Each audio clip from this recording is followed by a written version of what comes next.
Chapter 6. The Alex Raisbeck Years. On the 28th of June 1930, the former Liverpool and Scotland international centre-half Alex Raisbeck was appointed as Halifax Town's second manager, having worked previously at Hamilton Academical and more recently Bristol City.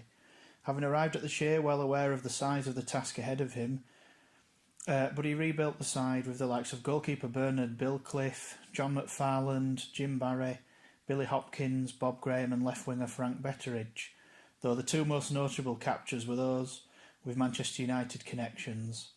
Albert Pape, who had formerly been with Fulham, and David Bain, one of his former charges at Bristol City. Raisbeck got off to a good start with successive victories over Hartlepool's United and Gateshead, who had taken over the mantle of South Shields to spark a mood of optimism. Town moved up to 9th, but the new Town boss hit his first real crisis in November when Town crashed 7-0 at Chesterfield, a new record defeat.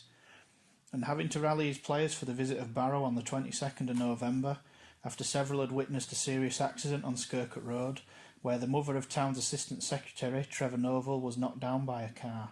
One player, Bob Graham, fainted and was so affected he felt unable to play. Getting among the goals was Pape, but he was forced to sit out the side's FA Cup second round match at his former club Fulham through illness. Town had won through at the expense of non-league Mansfield Town, courtesy of Sedley Cooper's late angled drive in a replay at Field Mill. But there was no such thrills at Craven Cottage, where Fulham, from the 3rd Division South section, cantered to a 4-0 victory.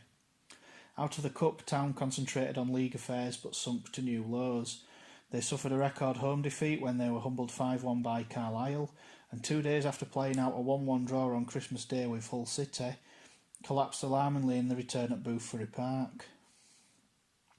Hull inflicted on the Shaymen a new record defeat by running out 10-0 winners, with Simeon Raleigh leading the rout with 5 goals. It was a result which prompted Tom Dickinson of the Halifax Courier to write, "From first to last, Halifax Town were a beaten collection of ragged units, and shell-shocked, the town lost their next 4 matches and slipped into the re-election zone." Morale in the camp was not helped by the announcement in January of Chairman William Blair's decision to stand down to concentrate on new business affairs in the Midlands. This at a time when Town were averting probable suspensions by the West Riding Football Association after initially failing to produce receipts of a home match and entering into urgent talks with the club's guarantors, calling on 100 loyal supporters to loan the club £5 each year for the next 5 years. Meanwhile, Raisbeck managed to improve things with the reintroduction of McLaughlin to allow Ben to move to the forward line and the promotion from reserves of wingers Charlie Davis and Frank Betteridge. Though Town failed to put together a consistent run of form, re-election was staved off with victory at Rochdale with 2 games still to play. Halifax Town's financial woes, however, continued into the close season, though eased slightly by the sale of Sedley Cooper to Sheffield Wednesday in June. But the club was still in a perilous position as David Brooke, who succeeded Blair as chairman at the end of July 1931, quickly realised. Things were so bad that on the 28th of October 1931, he called a special meeting to consider a matter of vital importance and revealed that, with the club losing £35 a week, an extra 2,500 to 3,000 supporters were needed if they were to balance the books. But for the sale of Cooper, Halifax Town would have surely gone the same way as Wigan Borough, who, just 4 days prior to Town's crisis meeting, had been forced to resign from the league with mounting debts. Wigan, in fact, had been one of the few teams Halifax Town had beaten during those first 2 months of the 1931-32 season, though the points they gained from that victory were naturally wiped off their record. Town's winning goal there had been scored by Ted Crawford, one of several newcomers to the club, the most prominent being that of Billy Mays. With things looking bleak for the club, it was to the FA Cup that they pinned their hopes on survival. Thus the first round tie at Midlands League Newark Town was viewed as the one the Shaymen simply dared not lose. Amid mounting tensions, May's goal secured Town a draw after Hill had given the home side a 4th-minute lead, and they scraped through in the Shea replay. They then accounted for 10-man Accrington, their keeper Jack Bell having been sent off for querying a free kick, in front of 11,648 paying customers. And an even bigger gate saw the Shaymen exit at the hands of Bournemouth, though the receipts were more than welcome. Town soon came back down to earth from their cup exploits, Just 7 days later, they crashed 9-1 at Lincoln City, with free-scoring Frank Keeltley returning to the side and helping himself to 6 second-half goals. It was yet another embarrassment for the Shaymen, who ironically had been the first side to beat the Imps back in September. Results would improve. Town scored 4 in 3 successive matches towards the end of February, but with poor attendances, Chairman Brooke was still a worried man, evinced by his letter to the Halifax Courier on the 28th of March 1932, in which he urged supporters to take up more shares to judiciously acquire and develop that successful team which we are so desirous of seeing, and it would create an enthusiasm for good clean sport. Another public meeting was held in the Shaver Pavilion on the 1st of April, where Brooke and his directors threatened to hand in their resignations unless the supporters raised £1,000 before the end of the season. The club issued a shares appeal and terminated the contracts of Bain, McGrath and Hopkins, but the uncertainty affected the rest of the players, and only 2 of the last 10 matches were won. Town finished a lowly 17th, but safety had long been since assured since Wigan's resignation, and Rochdale having been cast well adrift for months. A real success story of the season had been the form of 21-goal Ted Crawford, but he, like others before him, was sold to ease the cash crisis. His transfer to Liverpool was pushed through with immediacy following David Brooks' announcement at a shareholder meeting on the 20th of May 1932 that £700 was needed to pay wage arrears amounting to £90, and the club had faced yet another possible suspension. It also sounded a cautionary note, adding that if we're going to be £1,000 behind nothing at the end of the season, or if we are going to transfer any more players, I'm going to say I don't think it is well worth carrying on. Strange and long-serving Wheelhouse also departed, and Raisbeck's new-look side featured well-known goalkeeper Watty Sherlow, halfbacks Oliver Thompson and Albert Cook, and Ted Craig and the unknown Bill Chambers, signed from non-league Darlaston. Maurice Wellock also returned, as did trainer Bob Sutter, after a 2-year absence. Town recovered from a heavy opening day defeat at Accrington to move up to 6th, but when they began to lose their way, Raisbeck signed the former Irish international full-back Hughie Flack, and in November old favourite George Parkin, just in time for Town's venture into the FA Cup. Stirring up memories of the Cup run 9 seasons earlier, the Shaymen exceeded all expectations, accounting for Lancashire combination champions Darwin, North Eastern side Workington and Doncaster Rovers, before finally overcoming Chester in round 4.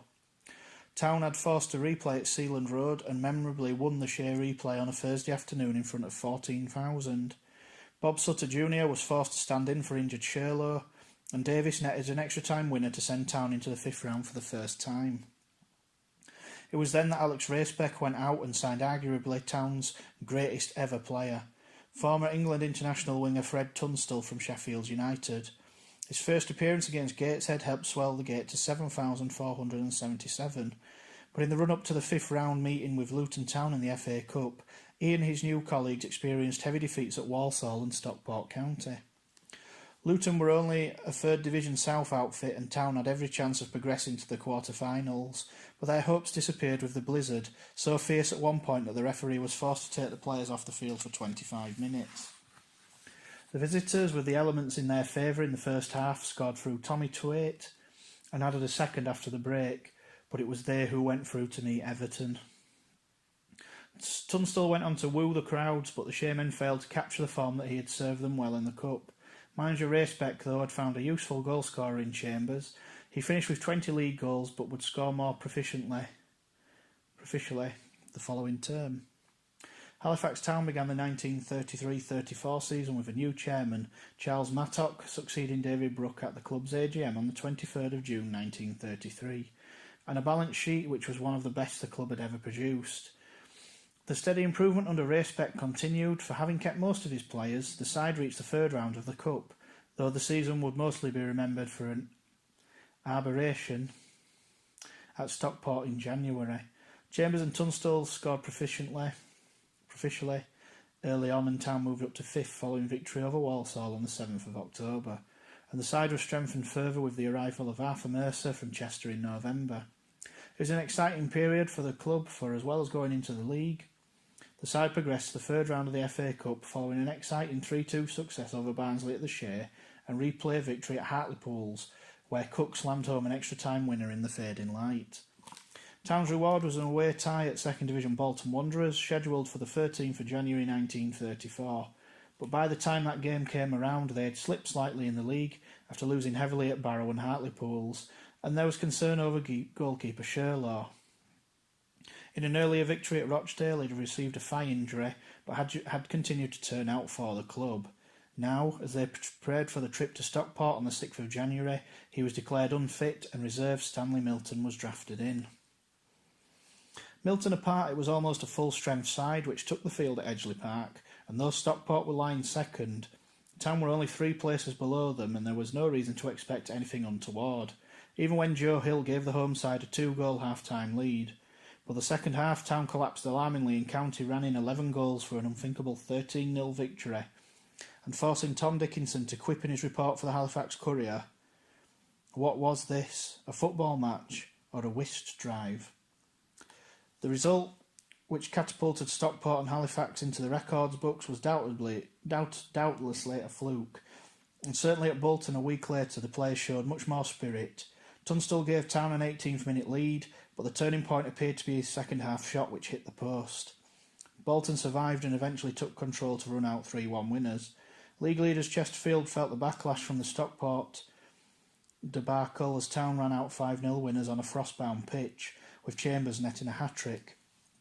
He later scored 3 goals in a 6-2 win against Southport before going even better when he became the first Town player to net 5 in a game when Hartlepool were beaten by a similar scoreline on the 7th of April. Town wrapped up their fixtures with a 4-2 victory over Rochdale, where Chambers started the scoring to take his tally to the season to 30, the first Town player to reach such a total. Bill Chambers' scoring feats had not gone unnoticed, yet his record £2,600 sale to 1st Division Bolton Wanderers on the 6th of July 1934 provoked an angry backlash from the supporters. After all, only 2 weeks earlier, Chairman Charles Mattock had told the club's members at the AGM, "We have stopped going backwards, we have just started to go the other way, and the outlook is encouraging." Chambers' sale, however inevitable, left Raisbeck seeking a replacement, but he found one in Macclesfield Town centre-forward Albert Valentine, a player who had just scored 83 goals in the County Cheshire Leagues. He was not the only newcomer, of course, with Raisbeck also snapping up outside left Billy Atherton and inside left Will Feeney, as well as Port Vale fullback Bill Alsop, a player who would go on to give Town great service over 16 years. The football played by the Shaymen in the early part of the 1934-35 season gave real hope of promotion as they mingled with the front-runners. By December, thanks to an unbeaten run of 8 games, which included 7 victories, they had opened up a 6-point gap with Tranmere Rovers at the top of the table. And with the side riding high, Chairman Mattock made clear his and the club's intentions. "We are out for promotion," he proclaimed. Then to prove it, he sanctioned the signing of crafty inside forward Tom Barkers from Bradford City on the 14th of December 1934 at no little cost. Barkers made his debut against Doncaster Rovers, menacingly placed in 3rd, in a game ultimately abandoned because of fog. Town were trailing at the time, but who was to say, given the fine run of results, that they would have not turned around the game and thus altered potentially the outcome of the championship. More damaging perhaps was the 2-0 home defeat by Chesterfield on Christmas Day, when some questionable decisions by Nottingham referee G. Jones saw Town's unbeaten record go. That was the first of 3 consecutive defeats which put a serious dent in Town's promotion aspirations, and worse was to follow when they lost a must-win game at home to leaders Tranmere on the 9th of February 1935.